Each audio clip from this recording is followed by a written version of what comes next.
ಹಿಮಾಚಲ ಪ್ರದೇಶದ ಒಂದು ನಿರ್ಜನವಾದ ಬೆಟ್ಟ. ರಸ್ತೆಯಲ್ಲಿ ನಿಖಿಲ್ ಒಬ್ಬನೇ ಕಾರಿನಲ್ಲಿ ಪ್ರಯಾಣಿಸುತ್ತಿದ್ದ. ಸಮಯ ರಾತ್ರಿ 12 ಗಂಟೆ. ಅವನ ಸುತ್ತಲೂ ದಟ್ಟವಾದ ಮಂಜು. ಮತ್ತೆ ನಿಖಿಲ್ನ ಕಾರಿನ ಹೆಡ್ಲೈಟ್ ಹೊರತುಪಡಿಸಿ ಬೇರೆ ಯಾವುದೇ ಬೆಳಕು ಇರಲಿಲ್ಲ. ಇದ್ದಕ್ಕಿದ್ದಂತೆ ರಸ್ತೆಯಲ್ಲಿ ಒಬ್ಬ ಹೆಣ್ಣು ಮಗಳು ನಿಂತಿರುವಂತೆ ಕಾಣಿಸಿತು. ನಿಖಿಲ್ ಅವಳ ಹತ್ತಿರ ಕಾರನ್ನು ನಿಲ್ಲಿಸಿದ. ಆವಾಗ ಅವಳು ನಿಧಾನವಾಗಿ ಕಾರಿನ ಹತ್ತಿರ ಬಂದಳು. ಆದರೆ ಅವಳ ಮುಖ ನೋಡಿದ ತಕ್ಷಣವೇ ನಿಖಿಲ್ ದೇಹ ತಣ್ಣವಾಗಿತು. ಮತ್ತೆ ಅವಳ ಕಾಲುಗಳು ಮುಂದೆ ಇರಲಿಲ್ಲ, ಅವು ಹಿಂದಕ್ಕೆ ತಿರುಗಿದ್ದವು.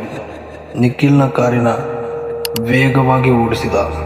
ಕೆಲವೇ ನಿಮಿಷಗಳ ನಂತರ ಅದೇ ಹೆಣ್ಣು ಮಗಳು ನಿಖಿಲ್ನ ಕಾರಿನ ಹಿಂಬದಿ ಸೀಟಿನಲ್ಲಿ ಕುಳಿತುಕೊಂಡಿದ್ದಳು.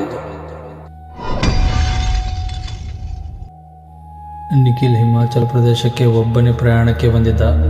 ಬೆಟ್ಟದ ಸೌಂದರ್ಯವನ್ನು ನೋಡುತ್ತಾ ಒಂದು ನಿರ್ಜನವಾದ ರಸ್ತೆಯಲ್ಲಿ ಕಾರನ್ನು ಚಲಿಸುತ್ತಿದ್ದ.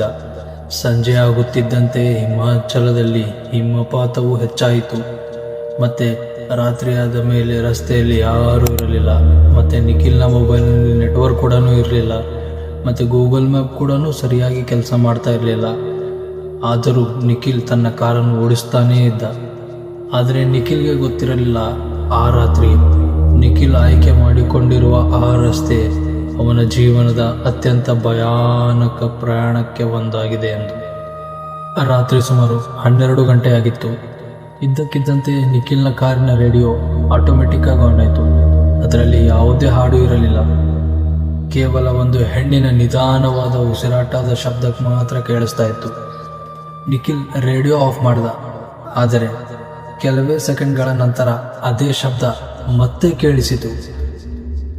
ಈ ಬಾರಿ ಆ ಉಸಿರಾಟದ ಜೊತೆ ಒಂದು ಸಣ್ಣವಾದ ಧ್ವನಿಯು ಕೂಡ ಕೇಳಿಸಿತು, ನಿಲ್ಲುವಂತ. ನಿಖಿಲ್ ತಕ್ಷಣ ಕಾರನ ವೇಗವನ್ನು ಹೆಚ್ಚಿಸಿದ. ಆದರೆ ಅವನ ಮನಸ್ಸಿನಲ್ಲಿ ಒಂದು ಪ್ರಶ್ನೆ ಮೂಡಿತ್ತು. ಅದೇನಪ್ಪ ಅಂದರೆ, ಆ ಧ್ವನಿ ನಿಜವಾಗಿಯೂ ರೇಡಿಯೋದಿಂದ ಬಂದಿದ್ದ ಅಥವಾ ನನ್ನ ಕಾರಿನೊಳಗೆ ಬಂದಿದ್ದ ಅಂತ. ಕೆಲವು ನಿಮಿಷಗಳ ನಂತರ ಅವನ ಕಾರಿನ ಹೆಡ್ಲೈಟ್ ಮುಂದೆ ಒಂದು ಹೆಣ್ಣು ಮಗಳು ಕಾಣಿಸಿದಳು. ಅವಳು ರಸ್ತೆಯ ಮಧ್ಯದಲ್ಲಿ ನಿಂತಿದ್ದಳು. ಮತ್ತೆ ಅವಳ ಮೈ ಮೇಲೆ ಕೆಂಪು ಶಾಲಿತ್ತು. ಅವಳ ಉದ್ದವಾದ ಕೂದಲುಗಳು ಮತ್ತೆ ಸಂಪೂರ್ಣವಾಗಿ ಮುಖವನ್ನು ಮುಚ್ಚಿಕೊಂಡಿದ್ದಳು. ನಿಖಿಲ್ ಆವಾಗ ಹಾರ್ನ್ ಹೊಡೆದ. ಆದರೆ ಅವಳು ಅಲ್ಲಿಂದ ಕದಲಲಿಲ್ಲ. ನಿಖಿಲ್ ನಿಧಾನವಾಗಿ ಕಾರನ್ನು ನಿಲ್ಲಿಸಿದ. ಆವಾಗ ಅವಳು ಅವನ ಕಾರಿನ ಹತ್ತಿರ ಬಂದು ಕಾರಿನ ವಿಂಡೋ ಮೇಲೆ ಕೈಯನ್ನು ಇಟ್ಟಳು. ನಂತರ ನಿಧಾನವಾಗಿ ತನ್ನ ಮುಖ ವಿಂಡೋನ ಹತ್ತಿರ ತಂದಳು. ಆವಾಗ ನಿಖಿಲ್ ಮುಖವನ್ನು ನೋಡಲು ಪ್ರಯತ್ನಿಸಿದ.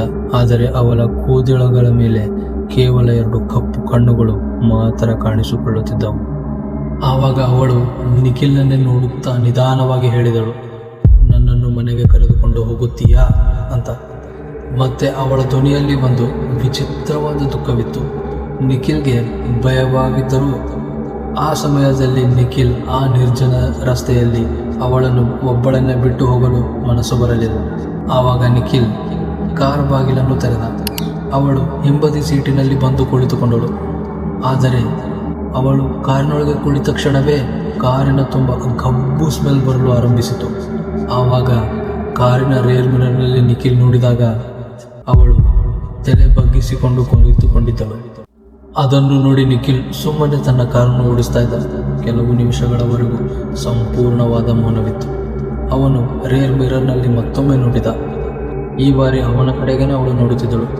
ಆದರೆ ಅವನು ಹಿಂದೆ ತಿರುಗಿ ನೋಡಿದಾಗ ಅವಳು ಮತ್ತೆ ತಲೆ ತಗ್ಗಿಸಿಕೊಂಡು ಕುಂತಿದ್ದಳು. ನಿಖಿಲ್ಗೇನೋ ವಿಚಿತ್ರವಾಗಿ ಅನಿಸಿತು. ನಿಖಿಲ್ ಮತ್ತೆ ಮಿರರ್ ನೋಡಿದ. ಆದರೆ ಈ ಬಾರಿ ಅವಳು ನಗುತ್ತಿದ್ದಳು. ಆದರೆ ವಿಚಿತ್ರ ಏನಪ್ಪ ಅಂದರೆ ಅವಳ ತುಟಿಗಳು ಮೂಮೆಂಟನೇ ಆಗ್ತಿರುತ್ತಲ್ಲ. ನಿಖಿಲ್ ಭಯದಿಂದ ಮುಂದೆ ನೋಡಿದ. ಅಷ್ಟರಲ್ಲಿ ಅವಳು ನಿಧಾನವಾಗಿ ಅವನ ಕಿವಿ ಹತ್ತಿರ ಬಂದಳು. ನೀನು ನನ್ನನ್ನು ಗುರುತಿಸಿದೆಯಾ ಎಂದು ಪಿಸುಗೂಡಿದಳು.